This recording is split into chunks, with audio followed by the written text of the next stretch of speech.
নমস্কার বন্ধুরা, ডলি রন্ধনশালায় সবাইকে স্বাগত। আজকে তোমাদের সাথে আমি শেয়ার করব শীতের সবজি দিয়ে হাঁসের ডিমের দারুণ একটা টেস্টি রেসিপি। আমরা সবসময় হাঁসের ডিম হোক বা মুরগির ডিম, আলু দিয়ে ঝোল বা ডিমের ঝাল সবসময় খেয়ে থাকি। হাঁসের ডিম হোক বা মুরগির ডিম, এইভাবে শীতের সবজি দিয়ে একবার তোমরা রান্না করে খেয়ে দেখো। রান্নার স্বাদ কিন্তু হবে মুখে লেগে থাকার মতো।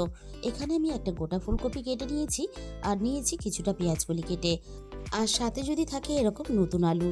সব কিছু মিলেমিশে রান্নার স্বাদ কিন্তু হবে একেবারে মুখে লেগে থাকার মতো। আর আলুগুলো দেখো আমি বেশ একটু বড় বড় করে কেটে নিয়েছি। আর সমস্ত সবজি আমি কাটার পরে খুব ভালোভাবে ধুয়ে নিয়েছি। সবজিগুলো আমি একটা সাইডে সরিয়ে রেখে দেব। আর এখানে আমি নিয়েছি এই রান্নার জন্য 3টে হাঁসের ডিম। তোমরা চাইলে কিন্তু এই রান্নাটা মুরগির ডিম দিয়েও করতে পারো। আর যেহেতু আমি হাঁসের ডিম রান্নাতে ব্যবহার করেছি, তাই কিন্তু আমি মাঝখান থেকে ডিমগুলোকে 2 টুকরো করে নেব। আর হাঁসের ডিম যদি এইভাবে মাঝখান থেকে 2 টুকরো করে কেটে ঝোলের মধ্যে কুসুমগুলো একটু ফুটিয়ে রান্না করা হয়, তাহলে রান্নার স্বাদ কিন্তু আরও দ্বিগুণ বেড়ে যায়। তবে তোমাদের পছন্দ মতো যে কোনো ডিম যেমন রান্নাতে ব্যবহার করতে পারবে, তেমন কিন্তু তোমাদের পছন্দ মতো রান্নাতে গোটা ডিমটাও ব্যবহার করতে পারো। আমি এবারে ডিমের মধ্যে দিয়ে দিলাম স্বাদ মতো লবণ, আর সাথেই আমি এখানে দিয়ে দেবো অল্প একটু হলুদের গুঁড়ো। এবার আমি ডিমের গায়ে লবণ আর হলুদটা খুব ভালোভাবে হালকা হাতে মেখে নেব। ডিমগুলো লবণ আর হলুদ দিয়ে আমি খুব ভালোভাবে মেখে নিয়েছি। তাহলে চলো রান্নাটা আমি কীভাবে করেছি সেটা দেখে নেওয়া যাক। প্রথমে আমি রান্নার জন্য কড়াইয়ের মধ্যে সর্ষের তেল দিয়ে দিলাম। আর এই রান্নাটা কিন্তু সর্ষের তেলেই করার চেষ্টা করবে। সর্ষের তেলে রান্নাটা করলে রান্নার স্বাদটা আরও অনেক বেশি ভালো হয়। প্রথমে আমি তেলটাকে খুব ভালোভাবে হাই হিটে গরম করে নিলাম। এবার আমি একে একে ডিমগুলোকে ভাজার জন্য তেলের মধ্যে দিয়ে দেব। আর যে দিকটা ডিমের কুসুম আছে সেই দিকটা দেখো আমি তেলের মধ্যে দিয়ে দিলাম। আর এইভাবেই কিন্তু ডিমগুলোকে তেলের মধ্যে দিয়ে ভেজে নিতে হবে। ডিমের কুসুমের দিকটা যদি একটু ভেজে নেওয়া হয় প্রথমে, তাহলে ঝোলের মধ্যে ডিমগুলো ফুটিয়ে রান্না করলেও ডিমের কুসুমগুলো কিন্তু একটুও বেরিয়ে আসবে না। আমি একটা সাইড খুব ভালোভাবে প্রথমে ভেজে নিলাম। এবার আমি অপর সাইডটা ভাজার জন্য উল্টে দেব। আর ডিম কিন্তু আমি খুব বেশি ভাজবো না, একটু ঘুরিয়ে ফিরিয়ে হালকা একটু লালচে করে ভেজে নেব।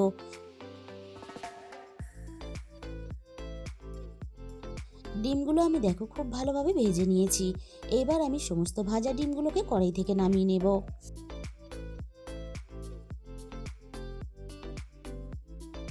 এবার আমি ওই একই তেলের মধ্যে ফুলকপিগুলোকে ভাজার জন্য দিয়ে দেব।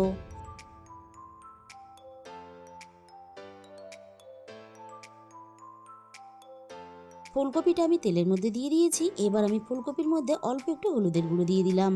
আর সাথেই আমি এখানে দিয়ে দেব স্বাদ মতো লবণ।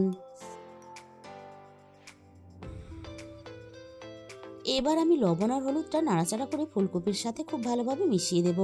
আর ফুলকপিগুলো একটু সময় নিয়ে খুব ভালোভাবে ভেজে নেব। লবণ আর হলুদটা আমি ফুলকপির সাথে খুব ভালোভাবে মিশিয়ে দিয়েছি। ফুলকপিটা যাতে একটু নরম হয়ে আসে, তার জন্য আমি গ্যাসের ফ্লেমটা একেবারে লোতে দিয়ে মিনিট দুয়েকের মতো ঢাকা দিয়ে দিলাম।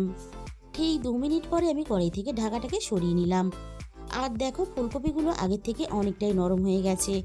আমি আবারও একটু সময় নিয়ে নাড়াচাড়া করে ফুলকপিগুলো বেশ ভালোভাবে আরও একটু ভেজে নেব। মিনিট 5-6 মতো আমি ফুলকপিগুলো নাড়াচাড়া করে খুব ভালোভাবে ভেজে নিয়েছি। এবার আমি সমস্ত ভাজা ফুলকপিগুলোকে কড়াই থেকে নামিয়ে নেব। আমি কড়াইয়ের মধ্যে আবারও একটু প্রয়োজন মতো সর্ষের তেল দিয়ে দিলাম। আর বন্ধুরা, তেলের পরিমাণটা কিন্তু রান্নাতে নিজেদের মতো করে ব্যবহার করা যায়। তাই রান্নাতে তেলের পরিমাণটা নিজেদের মতো করে ব্যবহার করবে। তেলটা আমি খুব ভালোভাবে গরম করে নিয়ে এবার আমি আলুগুলোকে ভাজার জন্য তেলের মধ্যে দিয়ে দিলাম। এবার আমি দিয়ে দেব স্বাদ মতো লবণ।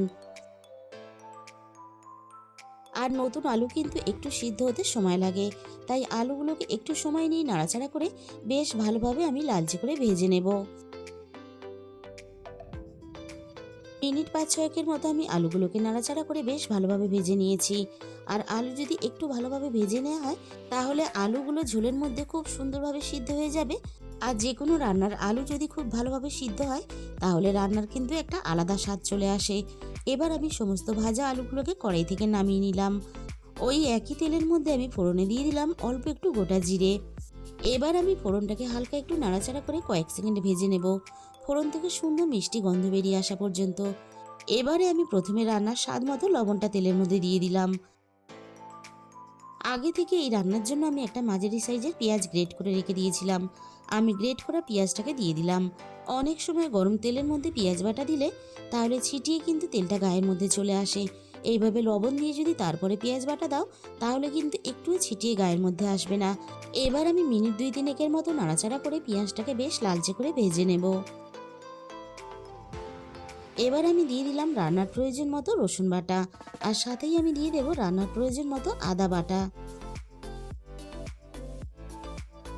আবারও আমি পেঁয়াজ আদা রসুন একসাথে নাড়াচাড়া করে মিনিট খানেকের মতো কষিয়ে নেব, আদা রসুনের কাঁচা গন্ধটা চলে যাওয়া পর্যন্ত। এবার আমি কেটে রাখা পেঁয়াজ কলিগুলোকে দিয়ে দিলাম। পেঁয়াজ কলিগুলো আমি সবকিছুর সাথে হালকা একটু নাড়াচাড়া করে নেব। পেঁয়াজ কলি কিন্তু আমি খুব বেশি ভাজবো না, হালকা একটু নাড়াচাড়া করে শুধুমাত্র আমি একটু নরম করে নেব। এবার আমি রান্নার মধ্যে একে একে গুঁড়ো মশলাগুলো দিয়ে দেব। প্রথমে আমি দিয়ে দিলাম রান্নার প্রয়োজন মতো হলুদের গুঁড়ো। এবারে আমি দিয়ে দেব ঝালের জন্য লঙ্কার গুঁড়ো, আর ঝালের পরিমাণটা কিন্তু অবশ্যই নিজেদের স্বাদ মতো ব্যবহার করবে। এবারে আমি দিয়ে দিলাম রান্নার প্রয়োজন মতো ধনে গুঁড়ো, আর সাথেই আমি দিয়ে দিলাম রান্নার প্রয়োজন মতো জিরে গুঁড়ো। এবারে আমি সবকিছুর সাথে সমস্ত গুঁড়ো মশলাগুলো নাড়াচাড়া করে একটু সময় নিয়ে খুব ভালোভাবে কষিয়ে নেব, মশলা থেকে যতক্ষণ না তেল ছেড়ে বেরিয়ে আসে। মশলাটাকে মিনিট খানেকের মতো একটু নাড়াচাড়া করে নিয়ে একটা মাঝারি সাইজের টমেটো কুচি দিয়ে দিলাম। আবারও আমি সবকিছু একসাথে খুব ভালোভাবে কষাতে থাকবো। টমেটোটা যাতে তাড়াতাড়ি নরম হয়ে আসে তার জন্য আমি মিনিট 2 মতো কড়াইটা ঢেকে দিলাম। ঠিক 2 মিনিট পরে আমি কড়াই থেকে ঢাকাটাকে সরিয়ে নিলাম।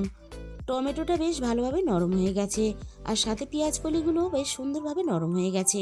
আমি সব কিছু একসাথে নাড়াচাড়া করে দেখো খুব ভালোভাবে শুকনো শুকনো করে কষিয়ে নিলাম। এবার আমি এখানে দিয়ে দেব অল্প একটু জল, যাতে মশলাটা পুড়ে না যায়। এবারে আমি মশলার মধ্যে ভেজে রাখা ফুলকপি আর আলু একসাথেই দিয়ে দিলাম। এবারে আমি মশলার সাথে আলু আর ফুলকপি খুব ভালোভাবে কষিয়ে নেব। আর এই রান্নাতে মশলা যত ভালোভাবে কষাবে আর মশলার সাথে সবজি যত ভালোভাবে কষাবে ততই কিন্তু রান্নার স্বাদ ভালো হবে। আমি মশলার সাথে আলু আর ফুলকপি খুব ভালোভাবে কষিয়ে নিয়েছি। এবারে আমি রান্নার মধ্যে প্রয়োজন মতো জল দিয়ে দেব। এবারে আমি সবকিছু একসাথে নাড়াচাড়া করে খুব ভালোভাবে মিশিয়ে দেব। আর ফুলকপি আলু যাতে খুব ভালোভাবে তাড়াতাড়ি সিদ্ধ হয়ে যায় তার জন্য আমি কড়াইটা কিছুক্ষণের জন্য ঢাকা দিয়ে দিলাম। মিনিট 20 মতো আমি রান্নাটা খুব ভালোভাবে করে নিয়েছি। এবার আমি কড়াই থেকে ঢাকাটাকে সরিয়ে নিলাম।